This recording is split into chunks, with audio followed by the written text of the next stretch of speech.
خبر شامل کرتے ہیں لودھنا سے۔ قرآن پاک انسان کے لیے روشنی اور معجزہ ہے۔ محمد سبحانہ طاری گیلیوال کے زیر اہتمام حافظ کرام میں تقریب تقسیم اسناد کا انعقاد کیا گیا، جس سے خطاب کرتے ہوئے مبلغ اسلامی محمد سبحانہ طاری نے کہا، قرآن بنی نوع انسانی کے لیے ہدایت ہے۔ 1400 سال قبل پیارے نبی صلی اللہ علیہ وآلہ وسلم پر نازل کیا گیا قرآن آج بھی حرف بحرف اپنی شکل میں موجود ہونا عظیم معجزہ ہے۔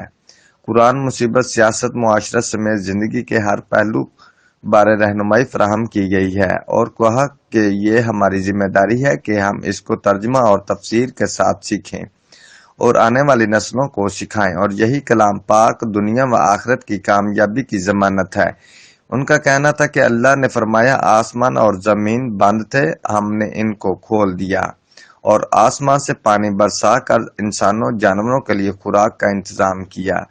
دری اثنا انہوں نے کہا کہ حافظ والدین اور روز قیامت عزتوں کے تاج پہنائے جائیں گے اور حافظ کو بلند مرتبے پر فائز کیا جائے گا، اور یہی کامیابی کی کنجی ہے۔ ملک بھر میں دعوت اسلامی کے زیر اہتمام 4200 سے زائد مدارس ہزاروں طلباء کے دلوں کو قرآن کی روشنی سے منور کر رہے ہیں۔ اس موقع پر شہری چودھری رمضان میوں نے 25 مرلے اراضی مدرسہ کے لیے وقف کرنے کا اعلان کیا، اور آخر میں محمد سبحانہ طاری نے دین اسلام کی بلندی اور قرآن کی تعلیم گھر گھر پہنچانے کے لیے خصوصی دعا کرائی گئی۔